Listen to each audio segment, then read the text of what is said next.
kepolisian untuk segera menindak tegas, mengusut secara tuntas pelaku tersebut sesuai dengan peraturan dan perundangan pelaku. Dan yang ketiga, meminta dan berharap kepada masyarakat Indonesia untuk tidak terprovokasi, tidak terpancing.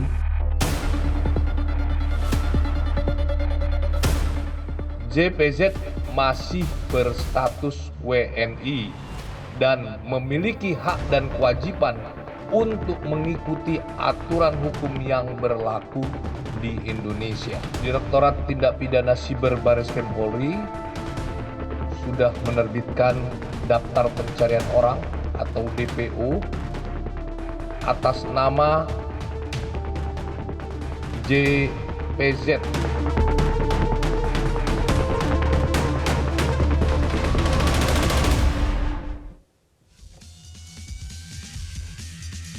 Halo, selamat malam pemirsa, selamat berjumpa di Prime Talk Tajam Mendalam bersama saya Afiandi Malik.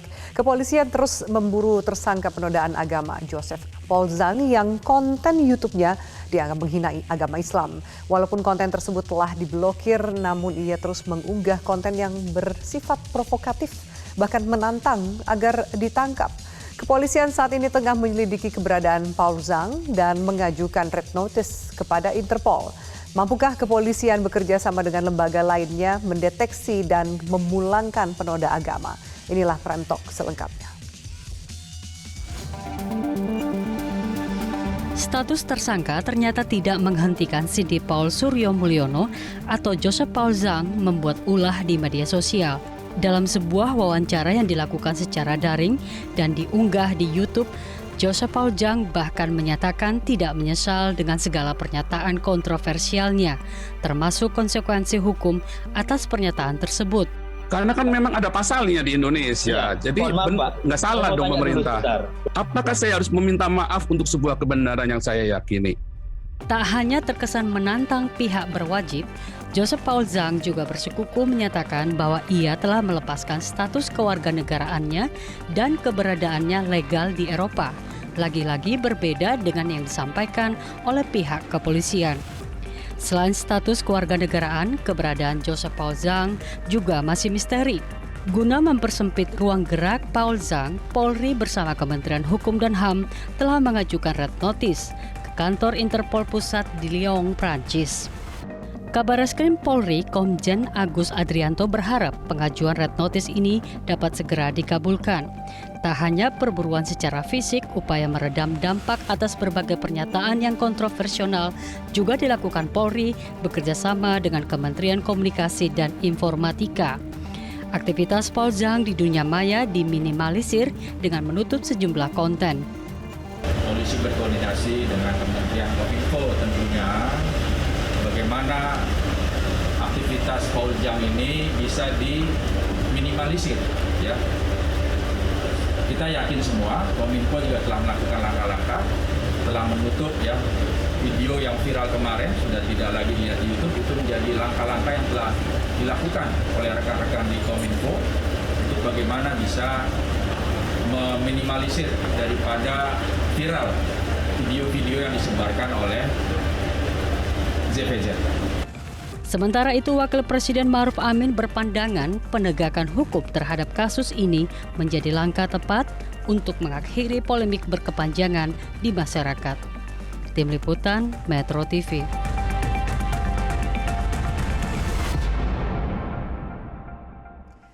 Dan pemirsa, untuk membahasnya telah bergabung Ketua Harian Kompolnas Beni Mamoto dan pakar hukum pidana Asep Iwan Iriawan. Pak Beni, selamat malam. Malam. Baik, Kang Asep, selamat malam. Baik, saya akan ke Pak Beni terlebih dahulu. Sejauh ini bagaimana Anda melihat proses yang diupayakan oleh pihak kepolisian dalam kasus penodaan agama dengan tersangka Paul Zhang ini, Pak Beni? Ya, kami tentunya mendukung sepenuhnya apa yang sudah dilakukan oleh pihak Polri, karena apa yang dilakukan oleh tersangka ini tidak hanya sangat meresahkan, tetapi juga bisa berdampak luas. Dan tentunya dia seperti yang sudah terjadi saja akan berulang dan akan terus melakukan hal yang sama. Namun dalam kaitan ini, pengalaman saya tugas di NCB Interpol, kita juga harus mempertimbangkan beberapa hal, diantaranya adalah menyangkut masalah penerapan pasal. Ini menjadi penting, perlu dikaji, perlu juga nanti mana yang paling tepat. Kenapa?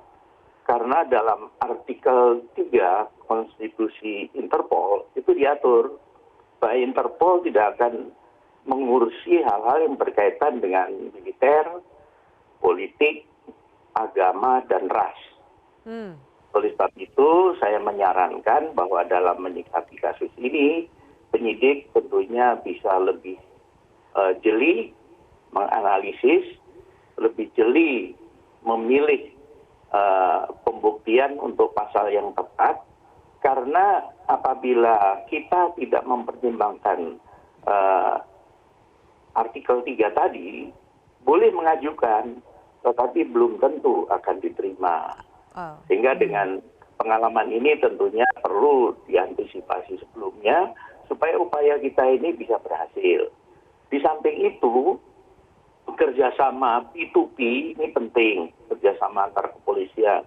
Kita semua tahu bahwa kita dengan Jerman itu sudah lama sekali kerjasamanya baik di bidang lalu lintas, di bidang reserse, dirintis oleh almarhum Profesor Awaludin Jamin ketika beliau menjadi duta besar di sana.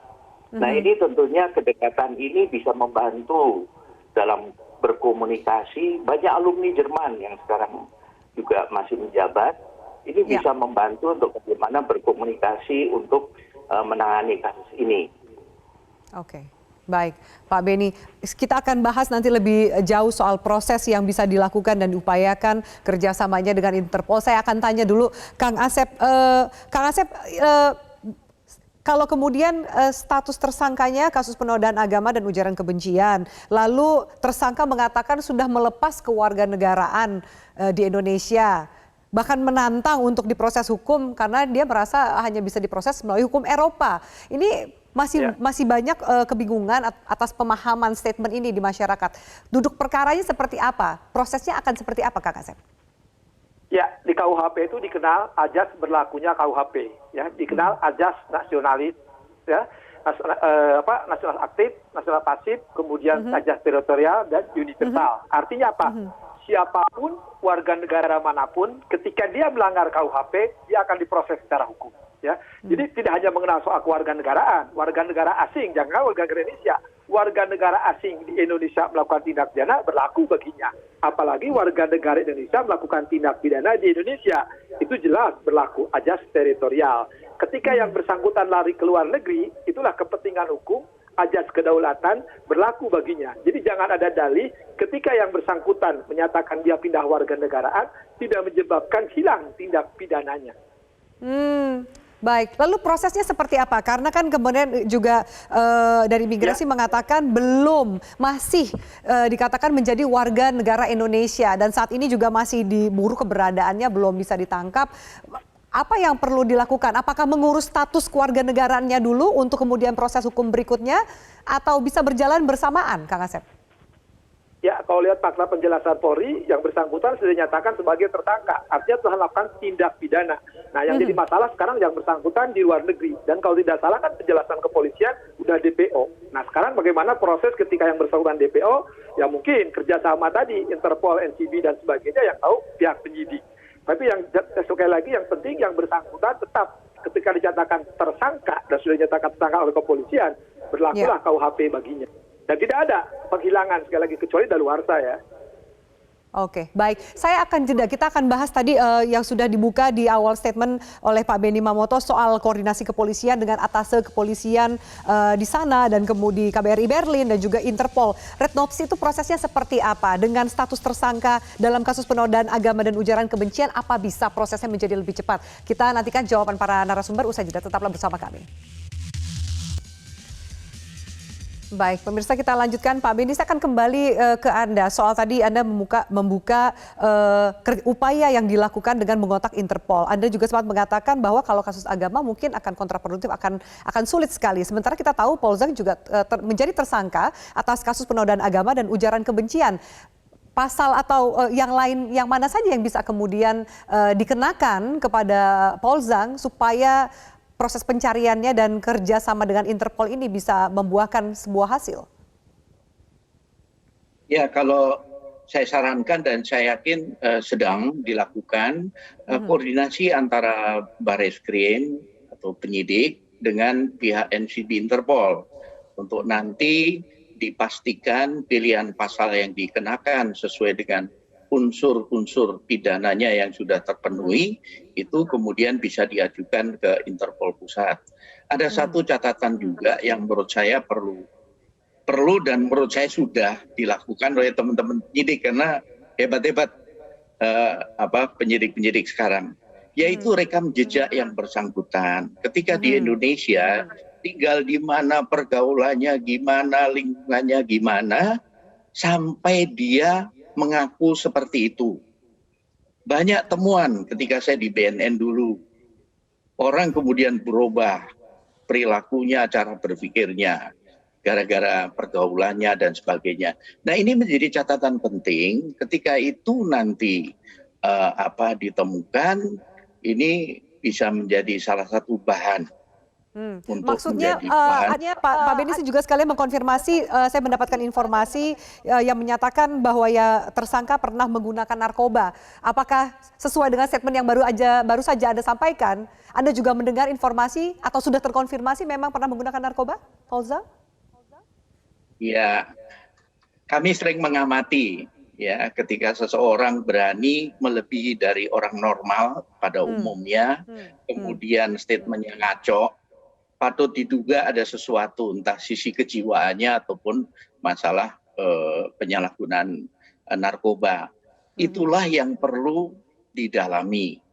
Saya tidak menuduh, tetapi faktor-faktor itu perlu didalami agar ketika nanti memang terbukti, itu menjadi salah satu bahan yang nantinya ketika kerjasama P2P nantinya kita bisa dari sisi lain untuk nanti bisa menjerat yang bersangkutan. Oke, baik.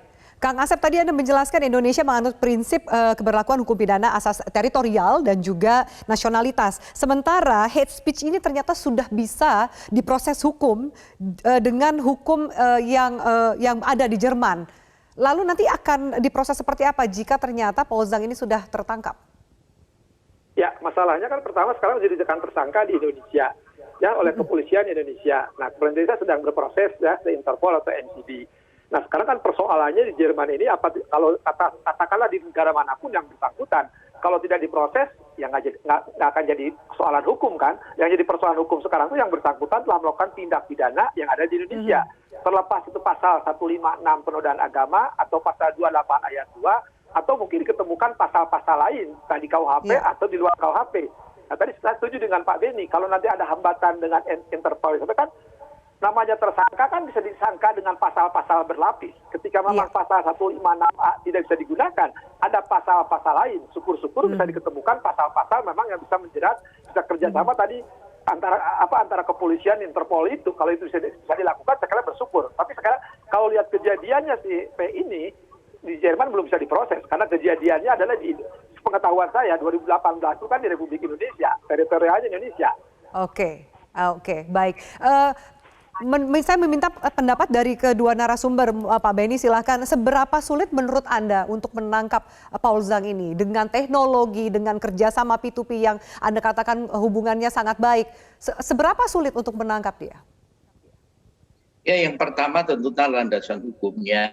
Sekali lagi saya sampaikan bahwa itu perlu cermat. Kemudian Kang Asep sudah menyampaikan berlapis, pilih mana yang itu memang tidak akan menjadi hambatan. Kemudian di samping itu P2P tadi itu juga berkaitan dengan asas resiprokal, timbal balik. Suatu saat kita minta tolong negara itu, di saat yang lain negara itu minta tolong kita. Itu sudah biasa praktek seperti itu dalam kerjasama antar kepolisian. Nah, kemudian juga rekam jejak tadi penting sekali. Kenapa? Karena dengan rekam jejak itu pun nanti kita akan bisa melihat akar masalah kenapa dia sampai seperti itu. Ini penting supaya nanti antisipasi jangan dia terus-terusan tidak terkontrol, seenaknya, tidak ada rasa takut, tidak ada rasa malu, menyatakan kebohongan pun seperti merasa itu kebenaran dan sebagainya. Ya, itu kenapa saya mengajukan pertanyaan ini karena dampaknya jika tidak bisa atau telat ditangkap akan menimbulkan pro dan kontra polemik yang lebih besar di masyarakat terutama di umat Islam. Tanggapan Anda, Kang Asep? Saya kira kita harus percaya kepada pihak kepolisian, dan selama ini kan pihak kepolisian hubungannya baik dengan luar negeri itu yang antara polisi dan kepolisian itu baik. Ya tadi hubungan timbal balik, nah, kita berharap hubungan timbal balik inilah dimanfaatkan oleh para penyidik kepolisian Republik Indonesia.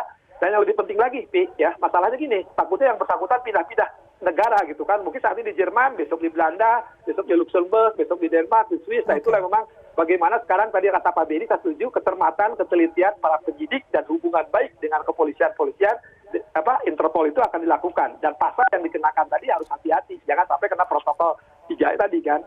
Nah kalau hubungan baik sekarang ya dilakukan oleh kepolisian baik, dan sekarang nampak halangannya bukan ada pihak kepolisian penyidik tapi halangannya di luar negeri, saya kira ya selama warga negara untuk paham, bukan karena pihak kepolisian tidak sanggup untuk menghadirkan mengembalikan yang bersangkutan atau ekstradisi yang bersangkutan ke Indonesia, tapi masalahnya terbentuk oleh aturan-aturan hukum ya yang dianut oleh antar negara. Saya pikir itu yang harus diwaspadai.